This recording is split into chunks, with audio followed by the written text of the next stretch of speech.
trouble never hangs around when he hears this mighty sound. Here I come to save the day. That means that Mighty Mouse is on the way. Yes, sir, when there is a wrong to right, Mighty Mouse will join the fight.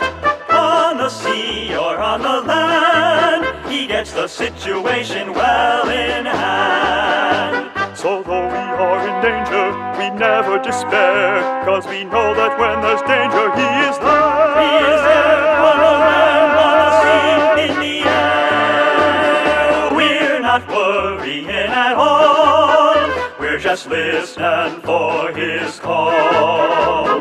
Here I come to save the day. That means that Mighty Mouse is on the way.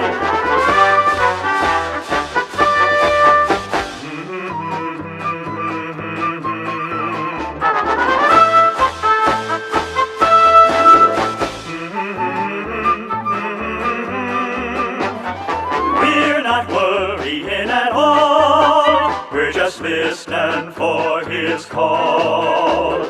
Here I come to save the day. That means that Mighty Mouse is on the way.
Hey, what's up everyone? You got Mind Circus here, and welcome to another episode of Mind Over Meta Open World Story Solo Builds, and today we are going to be taking a look at Celestial Tempest.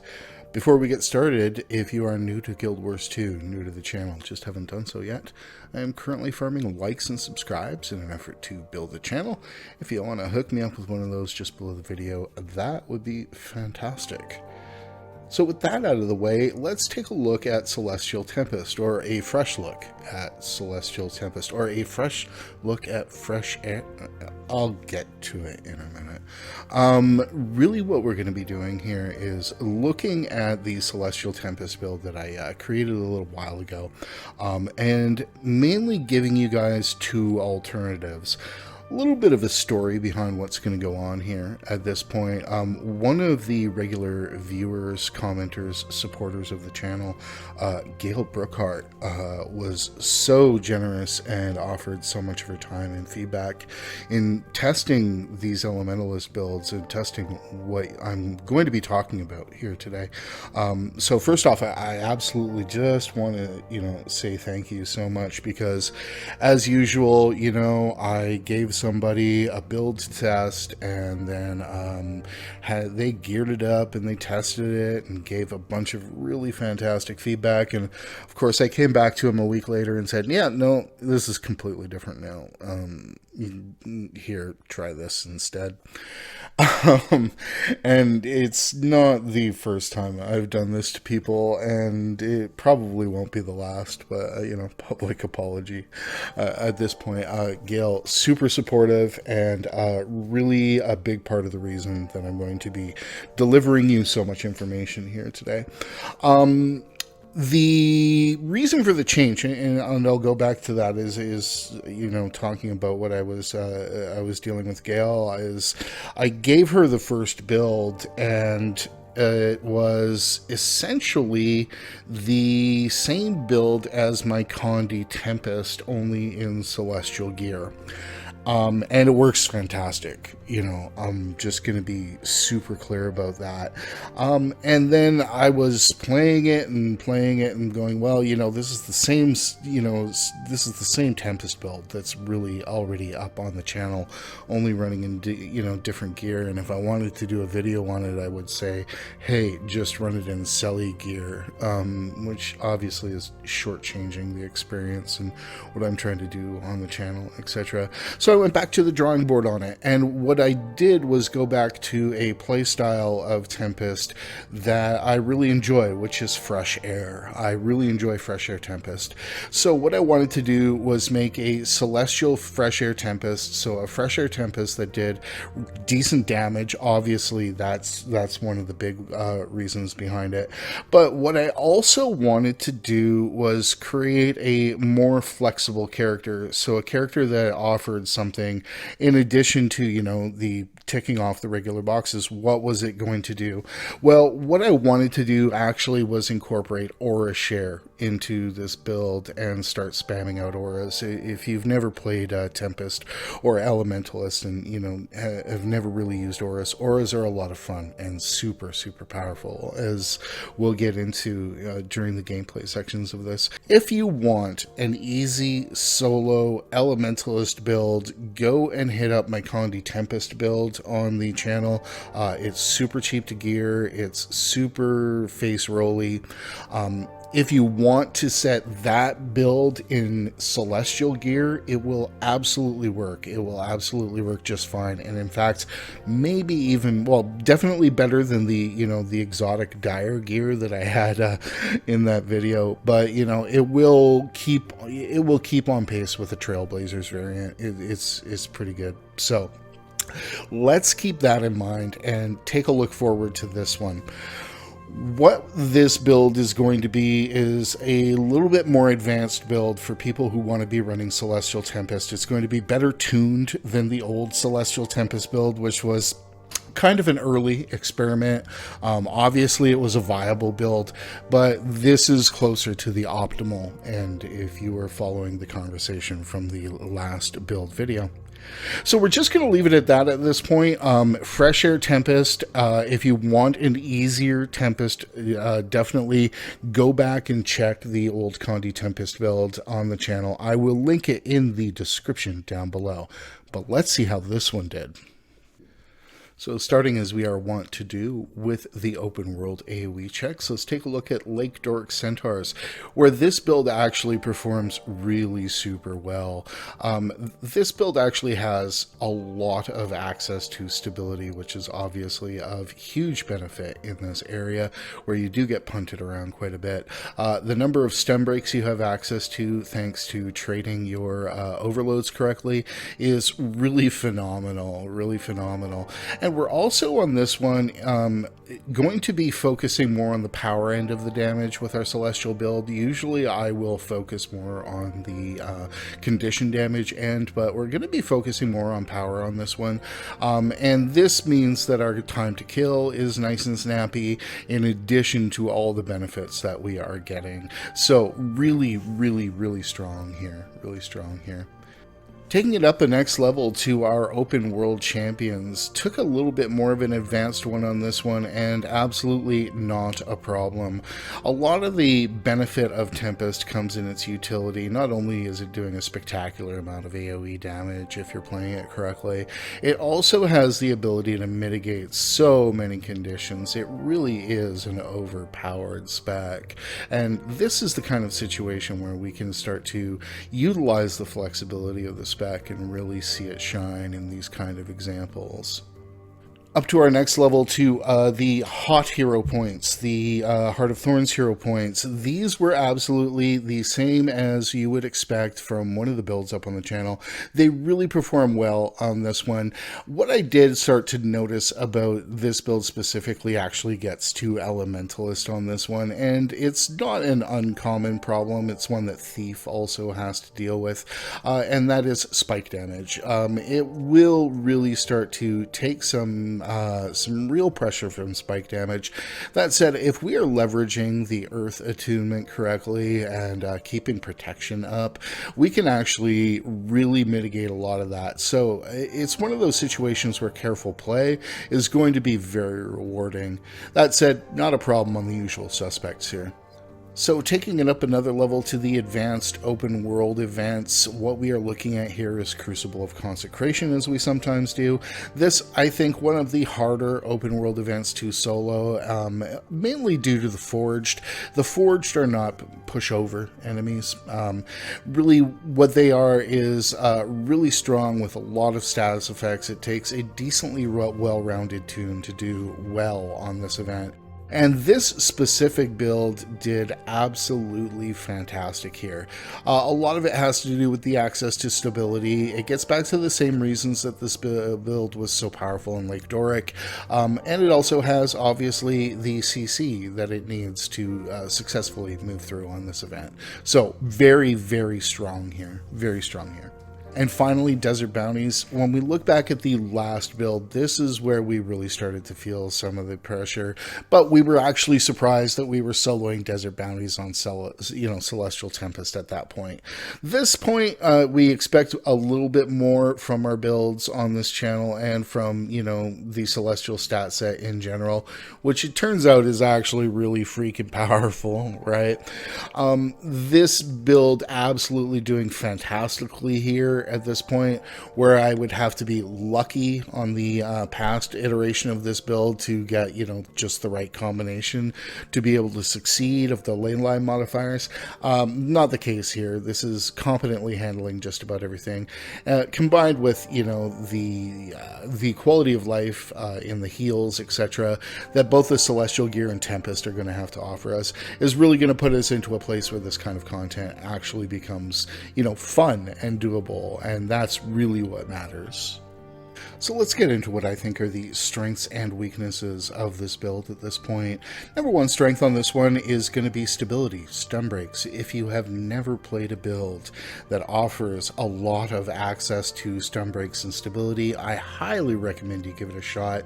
This build specifically is really, really good for it. I think there's two builds up on the channel. Both of them are engineer, both of them running flamethrower, that are a little bit better for stun breaks and stab, but yeah, the quality of life that comes with, near constant access to stability is absolutely fantastic. So that would be number one. Number two, AoE damage, little packets of AoE damage everywhere. It is spectacular. Damage on this build is really strong, much stronger than the previous iteration of this build. A little bit lower than the Condi Tempest build that I have referenced a couple of times, and will probably do so a couple of more across the length of this video. So, definitely take that in mind. If damage is all you want, I would go back to the Condi Tempest build at that point. But that said, this build is no slouch, and the AoE is legit.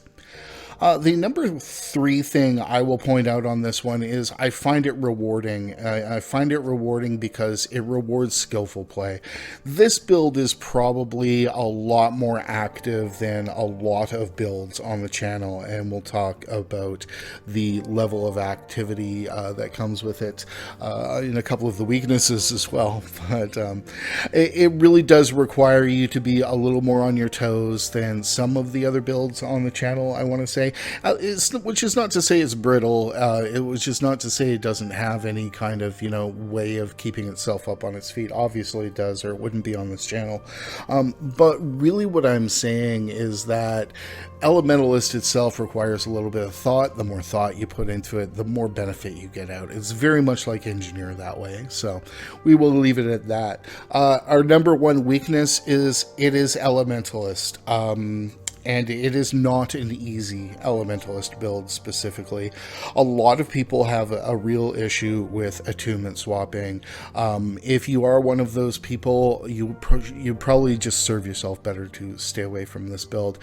This build is really clicky. It's really high APM. I enjoy that sometimes. If you don't want a high APM build, go grab a Reaper, go grab, X number of options, go hop on Condi Rev. Which are all absolutely fantastic options. This is going to be a lot more active, a lot more play, a lot more intense as you're playing it. And, as you build up that muscle memory, it's great. But again, if you are one of those players that steers away from Elementalist attunements or engineer kits, or say Revenant and its legend swapping, if that's the kind of playstyle that turns you off, I would stop watching this video right about now. Number 2, passive sustain. While this build does have some passive sustain, it is not where a lot of other builds are for passive sustain. It does contain enough. That said, you are on Tempest. You have the ability to blast a whole ton of heals on a moment's notice. It also has what is specifically the best self-heal in the game as far as I'm concerned. Our number 3, I mentioned it a little bit before, is going to be spike damage. It is Elementalist. It does have a lower health pool than a lot of other characters have. You may notice yourself, scrambling every once in a while under some very extreme conditions. And when I say this, I'm talking about things like soloing hot hero points or soloing desert bounties. This is not something you're going to notice in general open world play unless you are indeed hunting big game. So with that out of the way, hey, let's get into build and gear. So build and gear on this one is actually pretty simple. We will pull up our hero panel and go into our equipment. And we'll take a look and see that this is all Celestial gear.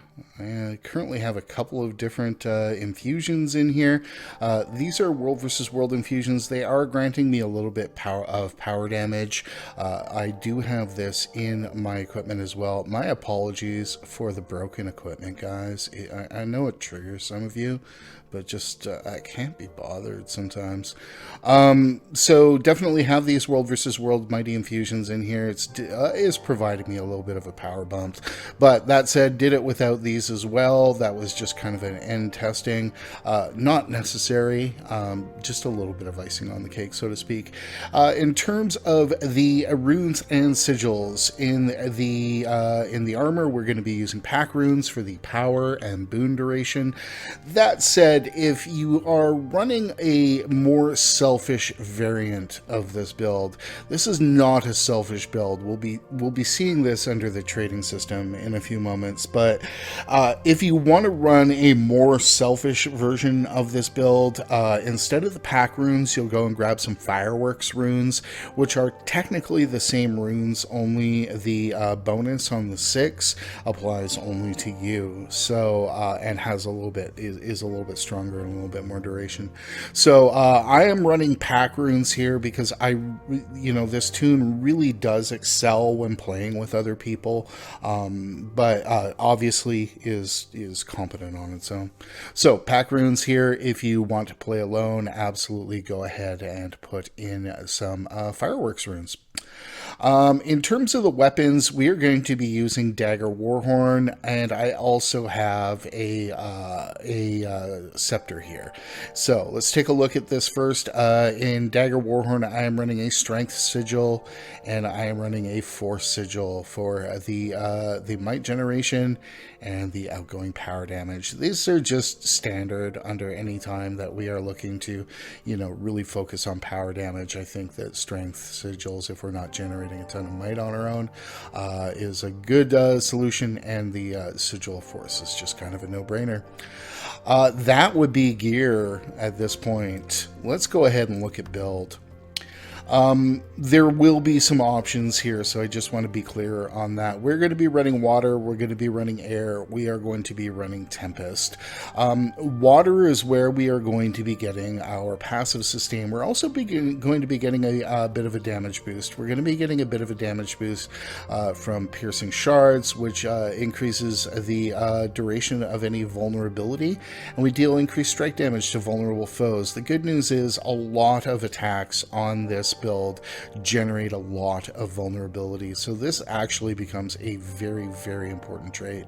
We're also going to be taking Flow Like Water, deal increased strike damage when your health is above the threshold.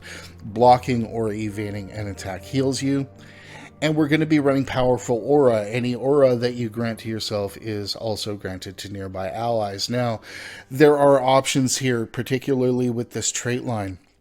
If you don't want to be spamming auras out, and why would you not? But, if you don't want to be spamming auras out, if you do want to be doing more damage, go and put fire in here instead of water. If you do want some passive sustain, go ahead and hit up the earth line and put in the signet for your heal and get the passive sustain that way.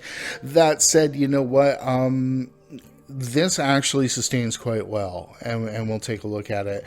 And, if you're playing alone and you want the benefit from these water traits, what you're going to do here is you're going to change soothing to soothing power, okay? Now, what happens here is that you and your allies recover health while you are attuned to water. This is going to be your passive sustain, meaning you flip into water, you and 5 people around you will regain health. Okay, and it's not an insignificant amount of health. That gets increased fairly significantly with soothing power. It's just raw green output is all I can say. But that said, I actually think Powerful Auras is more fun and actually more effective. If you need self-sustain, if you're playing this build by yourself and keeping this water line in here, absolutely change to Soothing Power. But otherwise, I would keep Powerful Aura on here.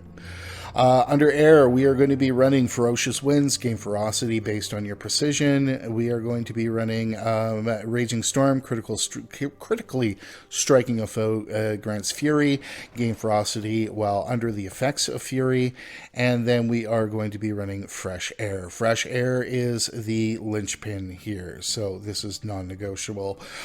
We will get into what Fresh Air is and the benefits of it in the gameplay section in fairly decent depth, I'm hoping. Under Tempest, we are going to be running Unstable Conduit. This is non-negotiable. Overloads grant an aura based on your attunement. If you are playing alone, this is still your best option here. That's all I'm going to say at this point. We're going to be using Harmonious Conduit, gain stability and swiftness when starting an overload. Tempestuous Area is also not bad, but I love the stability from this trait. It means that our overloads are going to be proccing us 7 seconds of stab. That's a generous amount of stability in a game that, really confines the great majority of stability to Guardian. Finally, we're going to be using Transcendent Tempest. Again, this is another non-negotiable trait. Time to attain singularity is reduced upon successfully completing an overload, gain increased damage. So there we go. This is going to bring our overloads back even faster, and in the gameplay section, you will understand why this all becomes beautiful. We'll look at our bar at this point. You'll see that I'm running shouts primarily. I like the shouts. They are of big value to me, but we'll go over a couple of different options here. Wash the Pain Away, I would not give away for anything. This is the best self-heal in the game. It is also an area heal, and really a powerful area heal. And using the Celestial gear, that heal becomes, relevant. So it's important to keep that in mind. I really like Aftershock because of Magnetic Aura and the way that the auras are going in this build. That said, if you are wanting to run damage only, I would take the Minor Summon Let's take a look at this here. Not glyph of lesser elementals, and just summon fire elemental and just walk around with it. This will be a big damage increase, but you know, I prefer Aftershock. There are obviously other options. Feel the Burn is fire aura, burning, damage, might. I'm a big believer in this one and would not get rid of it. Signet of Fire improves critical chance, which is beautiful. It's also a really strong area attack, so I wouldn't be afraid to use it, but do keep in mind that we lose a lot of critical chance as soon as we lose the effect of this signet. Finally, I am running Rebound. I'm running Rebound because Rebound will give you an aura regardless of what attunement you are in. So if you are in fire, it will give you a fire aura. If you are in air, it will give you lightning aura or shocking aura. We'll get into shocking aura. I am a massive, massive believer in shocking aura. It is a lot of fun to play around. So this is why I use Rebound. Rebound's actual use is situational at best, not always of the greatest value, but being able to proc an aura based on your attunement is actually big value. So that's why I use it. If you're concerned about doing damage, then what you are going to do here is grab the Glyph of Elementals and have another elemental follow you around, and that will increase your damage a fair bit. So that really is building gear, my friends. At this point, let us take a break and let us get into some fashion. Fashion on this tune, unchanged since the original iteration of the build because I am that happy with the look, but I will absolutely go over that because the old build video will not be available after this one goes up. So pulling this up here, let us go into our wardrobe and take a look at what we're wearing. Using the Orchid Helm. The Orchid Helm is this little flower on the side of her head here. Huge fan of this. It is really hard to dye. The little hoops take dyes in a really weird way and turn almost everything a vaguely reddish kind of shade. So we'll keep that in mind. Let's go on here. The Exalted Mantle. The Exalted Mantle is part of my study in minimalism here, and it's just this tiny little thing on her shoulder. Really didn't find anything else that worked, but quite like this, just to bring a little bit of asymmetry to the look of it. We're using the Spear Marshal's vestments. The Spear Marshal's vestments are absolutely beautiful, particularly with a nice high contrast dye. Really like the way that look. We are going to be using the primitive hand wraps. Could use a number of different gloves on this one, but this just chose. I like the small gloved approach, the way it kind of balanced out the look on the account. On the character. We'll be using the Funerary Pants. The Funerary Armor, one of the really nicer achievable armor sets in the game. I'm a big believer in the Funerary Armor. They are gained in the desert by doing a couple of achievements. There's a weapon set, a Funerary weapon set, and a Funerary armor set. If you've never looked at these, I highly recommend them. They are absolutely beautiful. And finally, we're going to be using the Vigil's Honor footwear. The Vigil's Honor footwear is from the Vigil Keep. If you are a member of the Vigil or have a Vigil character on your account, there are a number of different armor options that are available there. And in fact, each of the 3 orders in the game has specific armor sets available. And we'll definitely take a look at those in terms of the core look if you're looking to, you know, craft a more realistic approach rather than just, you know, cloaking yourself in gem store auras and particle effects. I would definitely take a look at that. On the weapons, we are using the Raven Eye Scepter, gained in Icebreed Saga content. I'm a big believer. I quite like the Raven Eye Scepter. It's actually one of the more beautiful pieces in the game, I think. In terms of weapons, I'm running Claw the Con-Ur. Claw the Con-Ur is absolutely my favorite dagger. I absolutely love this thing. I know that's a hot take. I know some people hate Claw the Con-Ur, but I'm a big fan of it. And under the Warhorn, I am using the War Gods Warhorn. I believe the War Gods Warhorn would be a gem store set, but I really like the way that came together with the character and the way the colors all started to look. Really big fan of that. That, my friends, is actually one of my favorites, if not my absolute favorite fashion arms right there. Let's take a quick look at the dies at this point. Pulling up the dies. With the Orchid Helm, I am running Enameled Crimson, I am running Straw, I am running Perseverance. For the little shoulder piece here, I am running Mesa, or Mesa, I don't know, and Golden Lion. For the rest, we're handling the gold with Golden Lion. We are handling the turquoise with Enameled Amenity.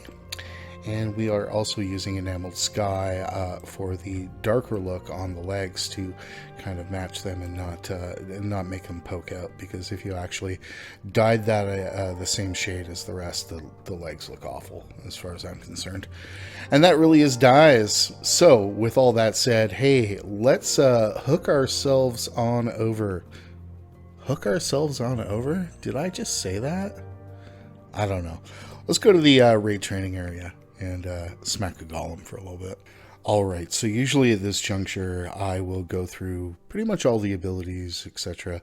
I don't think that that's a good idea here. Obviously we've got the 4 attunements and would be here for a week. Additionally speaking, like I say, this is not meant to be, you know, an entry-level build kind of thing. If you want easy gameplay, absolutely. If you want some explanations, etc., I'm going to reference you once again back to the Condi Tempest build. For this one, for the gameplay section, we are going to really give a good look at what fresh air means, how we're going to use fresh air and juggle it, and then we're going to take a look at how we are going to proc a few combo fields and probably do a little bit of CC testing. So let's get started. So first, let's start with talking about what fresh air is and what fresh air means. Let's go back into our hero panel for a quick moment and take a look at the trait. The trait here says, recharge air attunement on a critical hit, gain ferocity boost when attuning to air. It's a pretty considerable ferocity boost, that being 250, but really what we're talking about is the recharge rate reduction on our air. So let's see what that means in the real world. The number one thing to know about Tempest is your overloads. Once we've attuned to a power, we get once we've attuned to an element, we get the ability to fire off an overload off cooldown. The overloads are really, really powerful skills. Specifically speaking, the fire and air are going to be really big damage. They're also going to proc auras and a bunch of different boons. So very, very powerful effects. What is also important to know is that this air overload is one of the more powerful ones. So the more often we can be doing that, the better. So if we go in here and we hit this air overload, let that play out. We see we've got a 19-second cooldown on that naturally. However, if we now go into a different attunement and critically hit, we can go back into air right away. So what that means is it also refreshes the cooldown on the air overload and gets us that air overload back that much quicker. That is really huge value when we consider just how big of an impact this skill can have. Alright, and again, it's proccing that Shocking Aura. Now, Shocking Aura we will get into during the during the CC section. But what is really important to realize about this is that really we are in the air, okay? We wait for our overload. We run our overload. Once our overload's done, we switch attunements, get a critical hit, go back in there, and we can pull that up 3 seconds later and do it again. This is huge value in open world. I can't express how big a value that is, because that skill, along with the Warhorn 5, are just massive AoE damage. So that is really the basics, and I'm just going to go over this one more time. We are in air, all right. We wait for our our overload. Fire off our overload. We go into any different one, critically hit, and then we can go back into air. And once that overloads back up, we can bring that overload back up again. That really is the gist of the situation.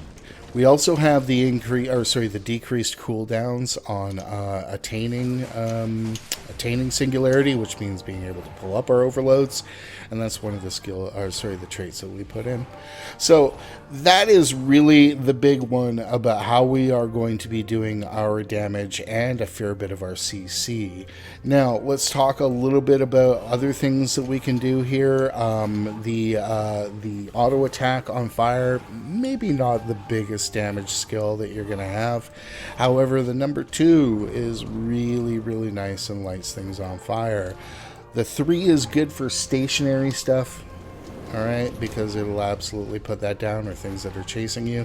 But where you're going to get your big value out of fire is by generating some might. So our quickest way to generate might on this is to blast wildfire, okay, go into overload fire, okay, and then hit heat sink.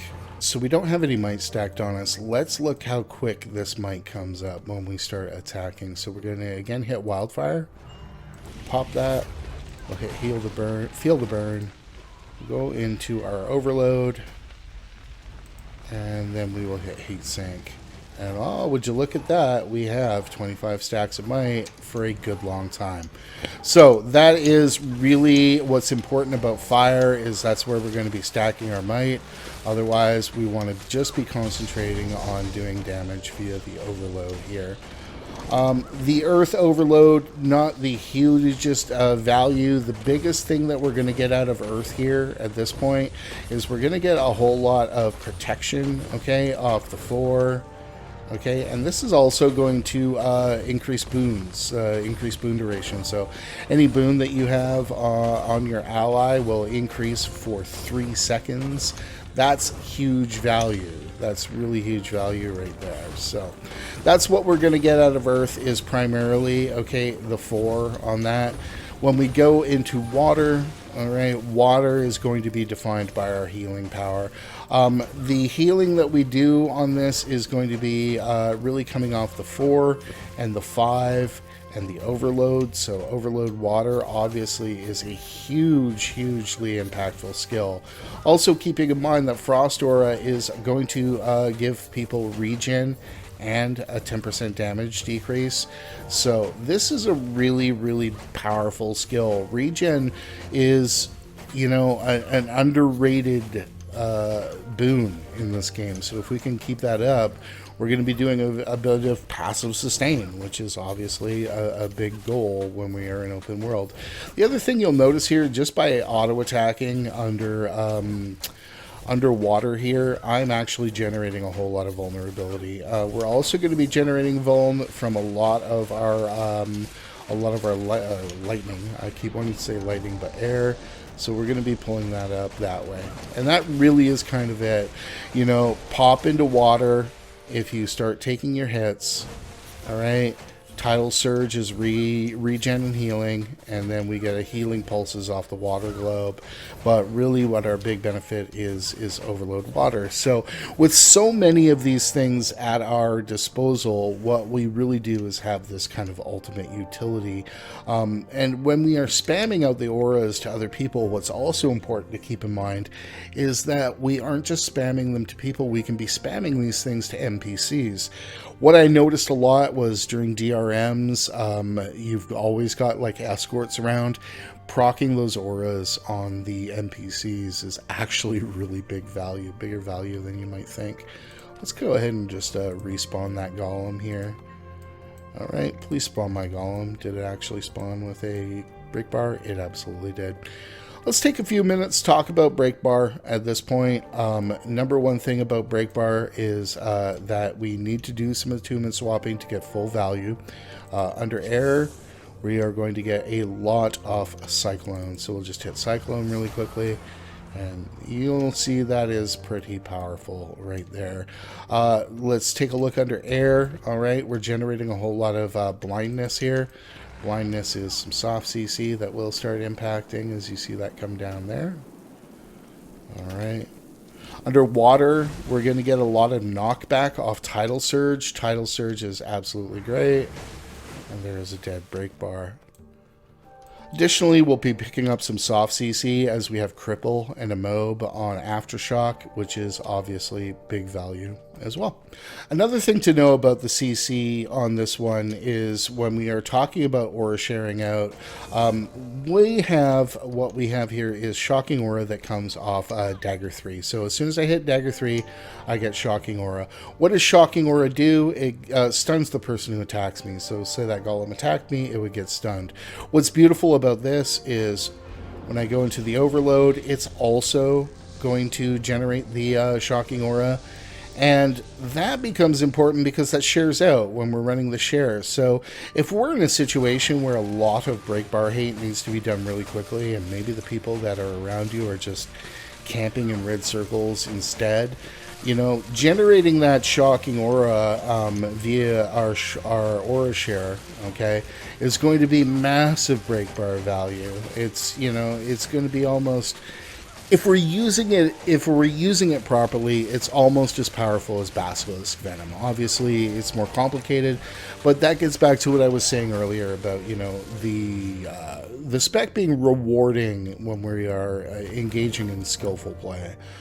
I think is kind of one of the things I was getting at with that.